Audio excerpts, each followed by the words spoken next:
Hey, I'm Jennifer. I'm 34 and have been married to Jake for about a year now. Most days, you'll find me glued to my laptop, teaching students from all over. Life was going smoothly, until it wasn't. Jake and I live in this beautiful house that my parents left me. It's big, cozy, and had been just ours, until recently. Jake's parents, Martha and Bob, lived down the road, and at first, their visits were kind of nice. But then nice turned into a complete nightmare. Martha, armed with her lifetime experience as a housewife, started criticizing everything. My cooking, my housekeeping, you name it. Her standards were sky high.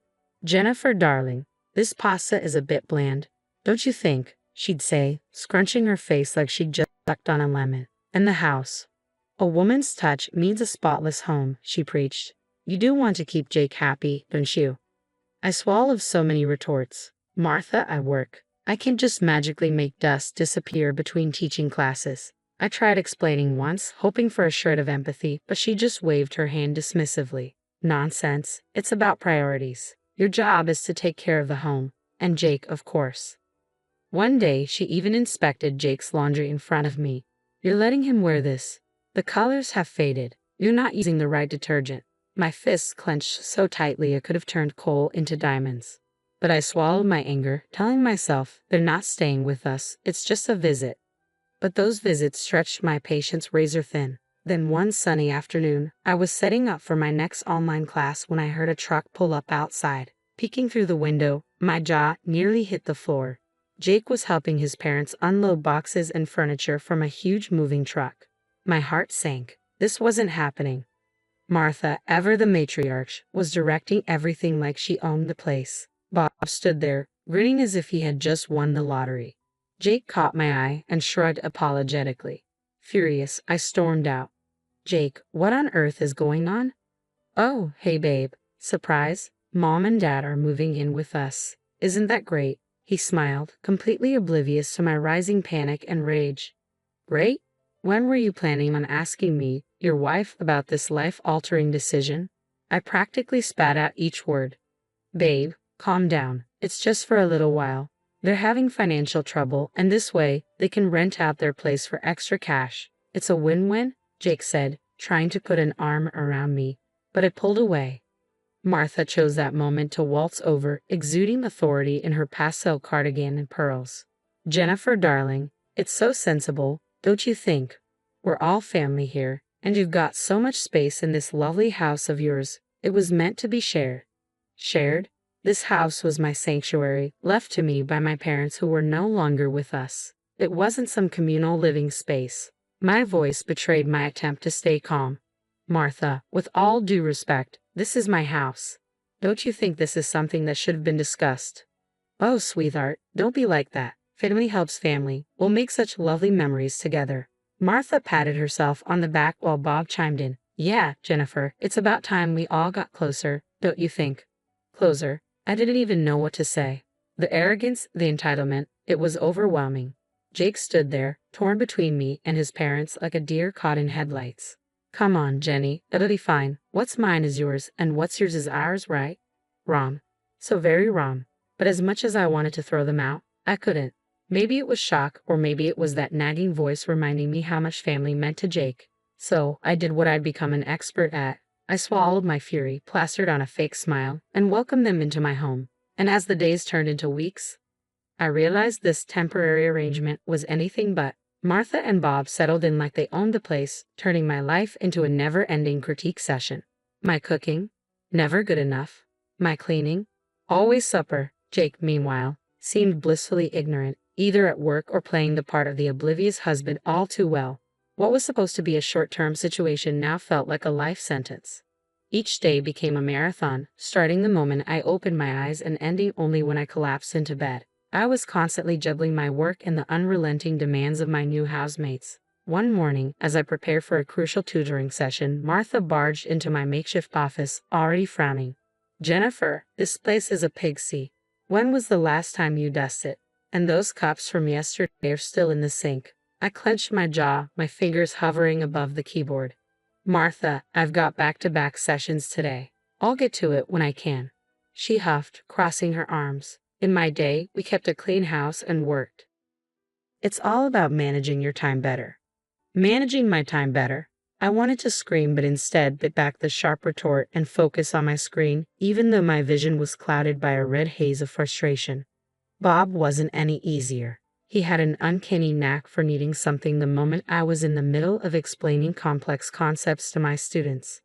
Jennifer, where's lunch? I'm starving, he bellowed from the living room, completely ignoring the do not disturb sign on my door. It's in the fridge, Bob. Just warm it up, I replied, my voice strained with forced politeness. What do I look like, a chef? Can't you take a break and fix something? He shot back, his voice booming through the thin walls.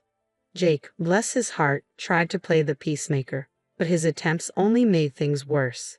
Jenny, can't you just drop it for today? Let's have a quiet dinner, yeah, he'd say, trying to smooth over the latest flare-up. Drop it, as if I was the one stirring up drama over lunch and dust bunnies. The breaking point came one evening when I was trying to wrap up my last session of the day. Martha decided it was the perfect time to lecture me, again, on the importance of a tidy home. You know, Jennifer, a cluttered house is a sign of a cluttered mind. Maybe if you tidied up more, you'd be less stressed. Less stressed. I'd almost laughed. Instead, I stood up and faced her square on. Martha, I'm working. This cluttered office is paying our bills right now. And if you're so worried about the cleaning, maybe you could help out.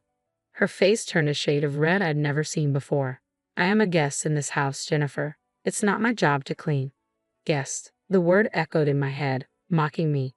Some guests. They were turning my life and home upside down, and I was supposed to be grateful.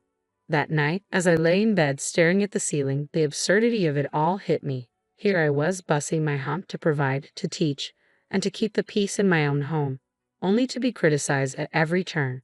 Jake's soft snoring next to me was the only sound in the dark room. I turned to look at him, wondering how we ended up here. How did we go from being newlyweds, excited about our future, to roommates who barely spoke because his parents were driving a wedge between us? 3 months into what felt like the world's longest invasion of privacy, Jake came home early one day. He looked like he'd just lost a fight with a bear. Jenny.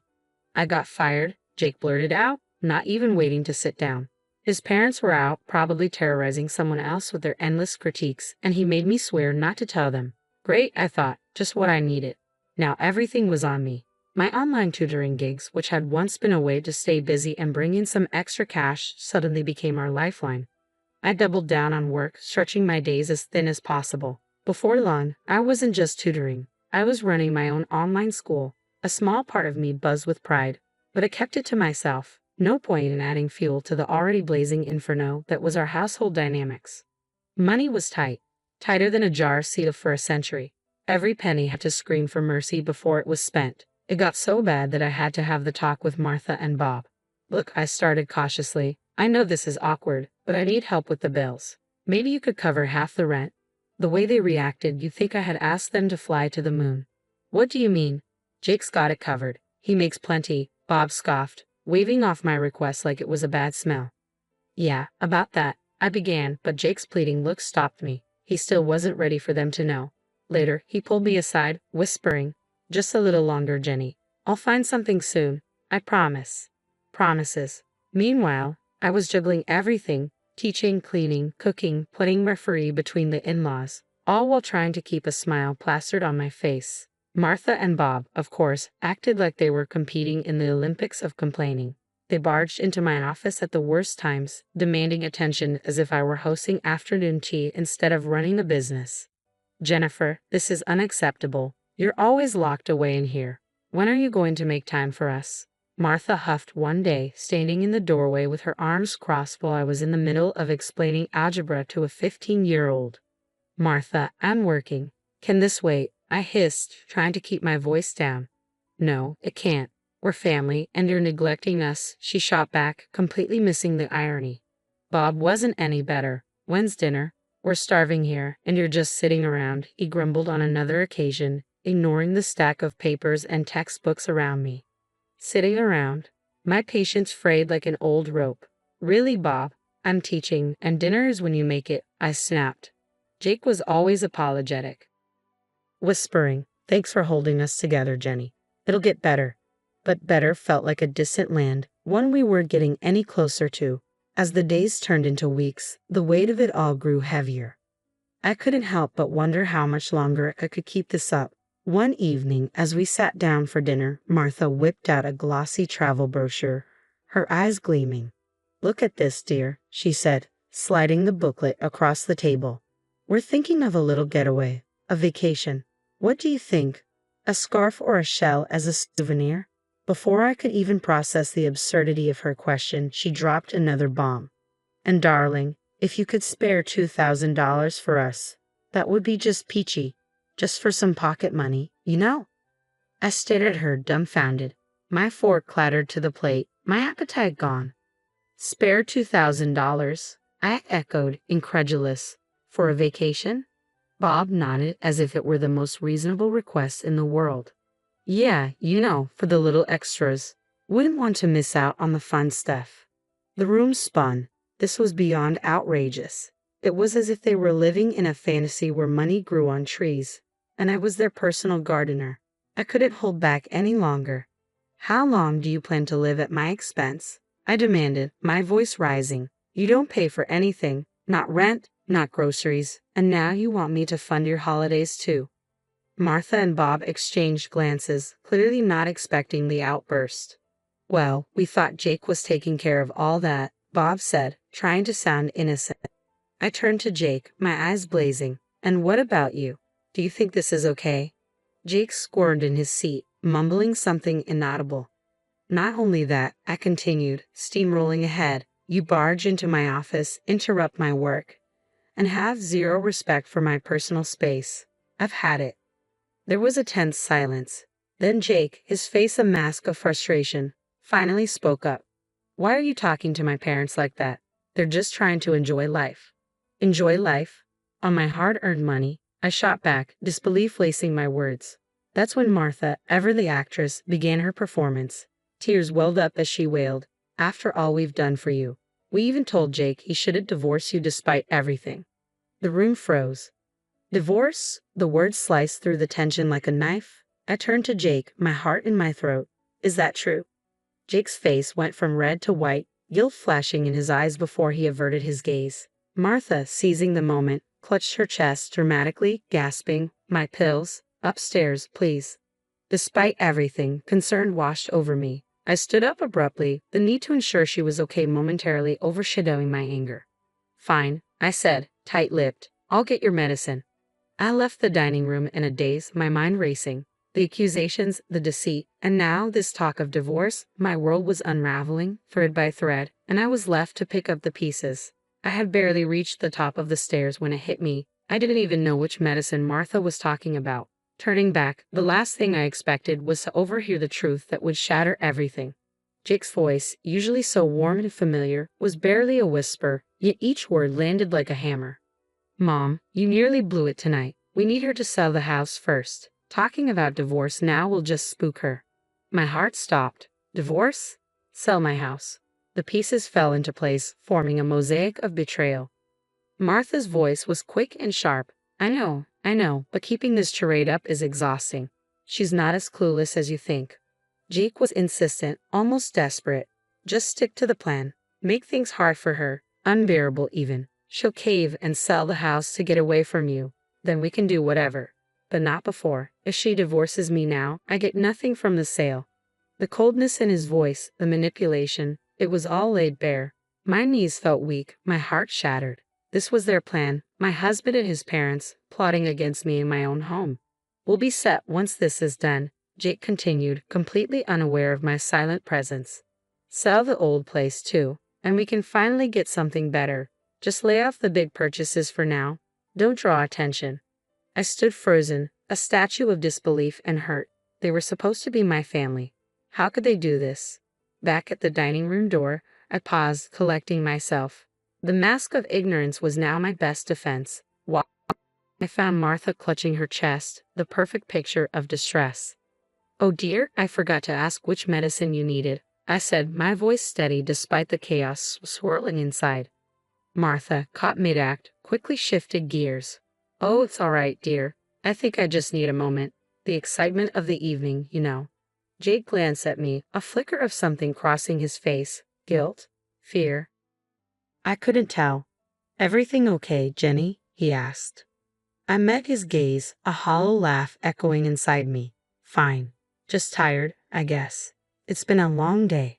As we finished dinner in silence, my mind raced. They didn't know I knew, and I intended to keep it that way.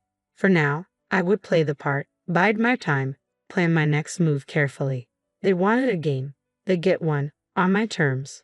The next morning, I didn't waste a second. I called off my classes, a mix of nerves and determination fueling me. Today wasn't about teaching, it was about reclaiming my life. My first stop was the lawyer's office. I laid everything out, the deception, the manipulation, and their plans against me. He was reassuring, clear that the law protected my inheritance. The house was mine, divorce or not. With divorce papers in hand, I headed back home, my resolve strengthening with every step. The scene that greeted me was predictably frustrating. Martha immediately started in on me the moment I walked through the door. Where have you been all day? We've been waiting for you to make dinner, she snapped, her voice dripping with disdain. I met her gaze, my patience worn thin. I'm not your cook, Martha, or your maid. That ends now. Jake, ever the peacemaker, tried to smooth things over, but I could hear the hint of his plan peeking through. Maybe this is a sign. We should sell the house, start fresh somewhere else, he said too casually. His parents nodded eagerly, clearly liking where this was headed. But I couldn't help it. I laughed. The absurdity of it all, their eager faces, it was too much. Oh, Jake, I know about your plan, all of it.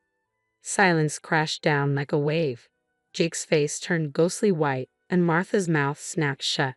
What plan? Jake managed to ask, but his voice was shaky, guilty. With a deep breath, I laid the divorce papers on the table. This plan, we're done. I want you and your parents out of my house, I said firmly. The outrage was immediate. Martha was the first to explode. You can't do this. We're family. Family doesn't plot against each other. I shot back, my voice unwavering. Jake tried to argue, to plead with me, but I was done. I'm not falling for it, Jake. It's over. I've already spoken to a lawyer.